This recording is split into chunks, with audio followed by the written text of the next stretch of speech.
Welcome to the fourth of four videos, the final video from this 2021 University of Winnipeg lecture on life after war, although it's less life in some cases. And this one is even more about the individual experience, and I'll be looking at wounds, both the physical wounds, to the body, etc., flesh wounds, and the psychological wounds as well. And we can discuss a bit more of this in class. Okay, so we are reasonably, again, this is another one of the things I'm super interested in. There's been a lot of very interesting work on this, on trauma in the ancient Mediterranean. There's a lot on the Greek experience, a little bit less on the Roman one, and there are debates about this. And there's also been some work on the impact, even less maybe, on the impact of weapons on individuals. So what kind of wounds they might get and so on. And there has been some work on healthcare. Okay, so if you're in battles, this is before we get to the death stage. Okay, there are so there are lots of weapons that do lots of things. We can get a sense of how weapons were used. Some weapons are used for thrusting, some are used for slashing, some are used for stabbing. So slashing like this, stabby, or thrusting. There are a few ways to use a sword, for instance, besides chucking a pilum or flinging a whatever, bows and arrows, whatever. Obviously, the thing is with wounds that people are often wearing armor of some point or other, to some degree or other, whether it's heavy armor, kind of like the legionaries, or usually auxiliaries seem to wear lighter armor. This changes over time, different groups. Obviously, they have training, so Roman soldiers have training as well, and in theory, much of this would be to how to evade or attack her, just stand there and receive wounds. So people try to defend themselves. Again, one of the issues in if we know how weapons work, and we get some descriptions of these in the works of authors, ancient authors. As I said in the previous video and said before, we don't have a lot of the remains of dead soldiers, so it's harder to look at individuals and say, oh yes, we have all of those who's suffered wounds here, there, and whatever. Now there are some comparative materials, and we do find some. So for instance, there are some centuries earlier from Chaeronea, a Greek example. We have some bodies connected to the Battle of Chaeronea in 338 BC or something like that, in which one example of a soldier whose face was cut away.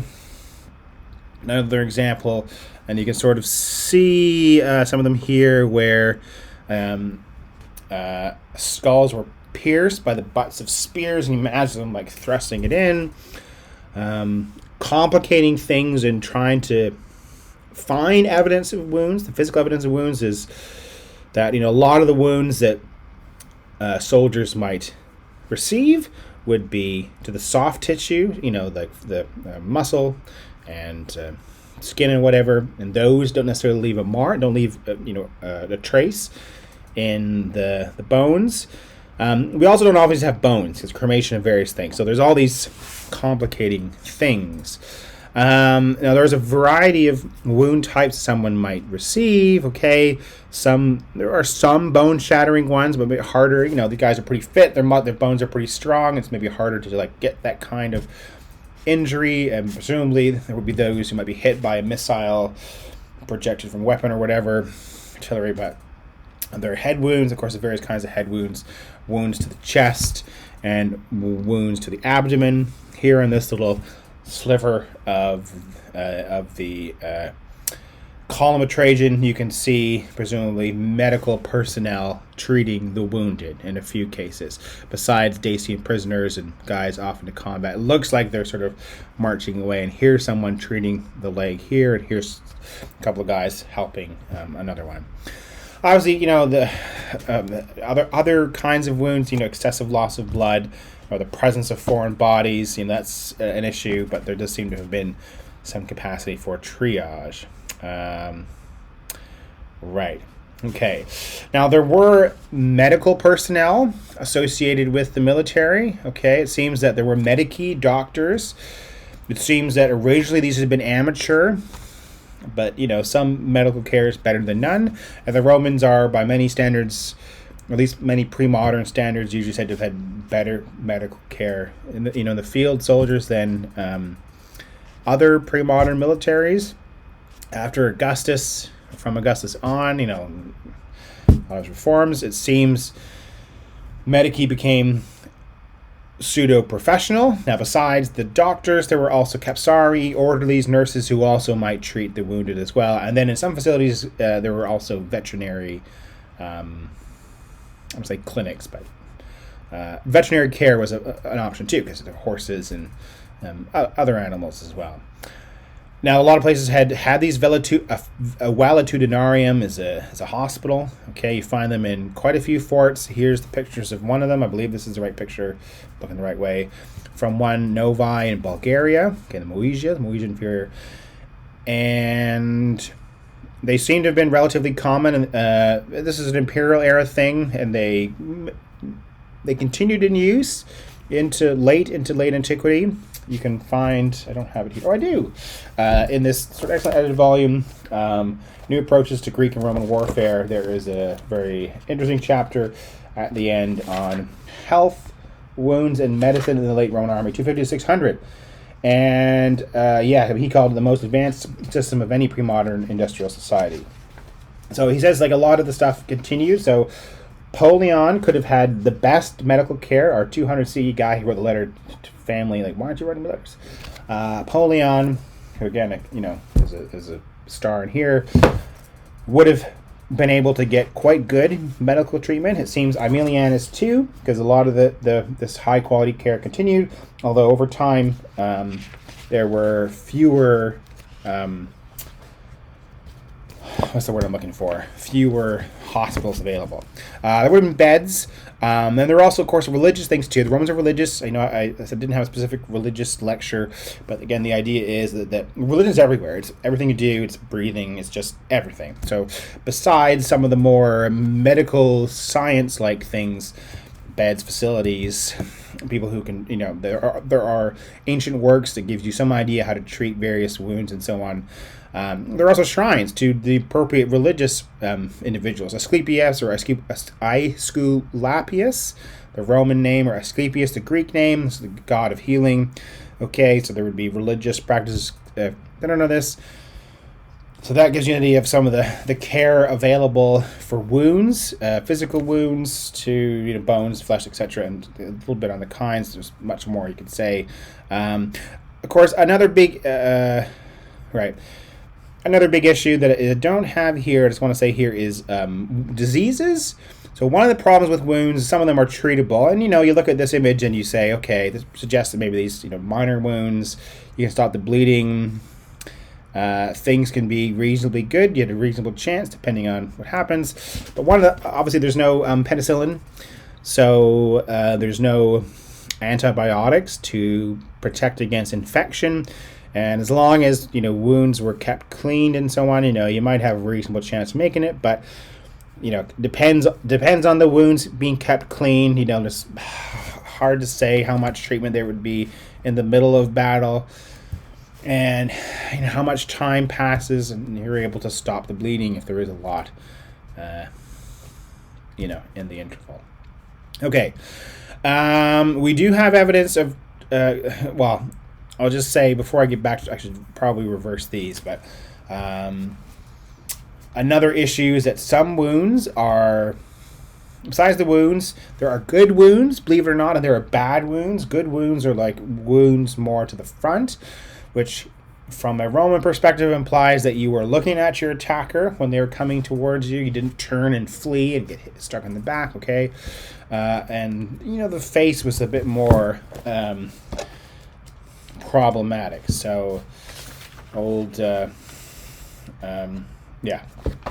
leave it at that. So another thing, of course, is the trauma, the psychological trauma that soldiers may or may not have experienced.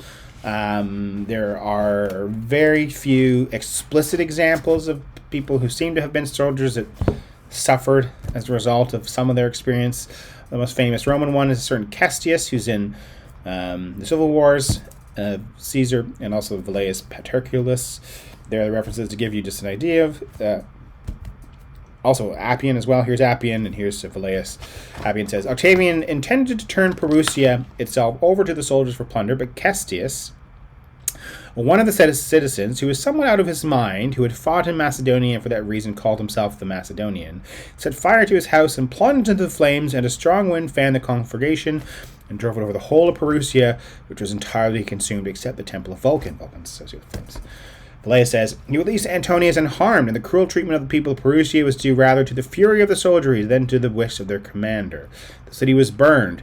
The fire was begun by Macedonicus, a leading man of the place, who, after setting fire to his house and contents, ran himself through the sword and threw himself into the flames." So, implication, this is a guy who fought in war and decided to set his house on fire. It spread and caused a lot of damage, and then took his own life. The sources, those two accounts are complementary. So it could imply that this was a thing. This could just be an aberration. Unfortunately, we don't have the context. We don't know anything else about his life. That's very little bit to go on. You can make assumptions, etc., but it's a bit problematic. Now, we do have all sorts of laws on discharge and those who on what happens with certain kinds of discharge, but also laws on injuries. Suicide seems to have been was a thing. There are those who take their own lives who may be looked down upon, but there are also those who took their own lives and were looked on more favorably. It's worth noting that of the soldiers who existed, who might have enlisted and served, that maybe only half of them would make it to the approximate retirement age of 45. There's a lot of other issues, factors, etc. Okay. If you get into or move into late antiquity, you can find some examples of those trying to avoid fighting. There are laws about self-mutilation, which I talked about, common through the ages. There are laws about those who refuse to fight. So there's lots of hints at those who didn't want to, which could hint at trauma. But there are other things that people use to discuss whether there was PTSD, post-traumatic stress disorder, of course, is well established since the early 1990s. Shell shock, sort of the name that emerged in World War I. So, a sense that it existed for a long time. But I say a lot of people debate this, have debated its prevalence. There are universalists, so those scholars who believe that humans are the same, have always been the same, and regardless of other factors, it's this innate humanity means that, if we have this evidence for this today, then you have to imagine that this was a thing back then as well. There are those who are relativists who say, well, okay, so much of it comes down to wider social values. So, and even some look at the specific kinds of wounds and weapons and so on, and the kind of warfare that they fought. So it's one thing to be standing in a trench in horrible conditions with thousands of your peers getting shelled by German forces, and with the risk of, significant head trauma because of missiles and bullets and things coming from who knows where, to, coming face to face with someone, and so on. Now, as I say, people take examples like this and say, this is an example of this, look at the laws. And one of the other kinds of things that I'll just sort of finish with this, I'm not going to say one way or another. There are a lot of examples of Roman soldiers holding the heads of people they have killed in battle. So here's one, and I think I've showed you a further removed view before, of a soldier holding the head of a defeated Dacian. He's holding it by his mouth with his hair, but it looks like he's got his dagger. So he's still going. There are some epitaphs for soldiers holding the heads, and I believe I've showed one of those. I have shown you one of those before. So some people would argue that someone might choose to or the several Romans, auxiliaries, whomever might choose to decapitate foes and carry their heads and use them as trophies is a sign of the trauma that they experience. In part because, people do this today. One of the most famous things about Winnipeg was the guy who decapitated a passenger on a bus. So yeah. So anyway, this is just to give you a flavor of the kinds of wounds that could happen, and a little overview of the evidence such as we have it for trauma in the Roman world. But there's so much more I could say. Anyway, I'll stop there because this has also been a long video.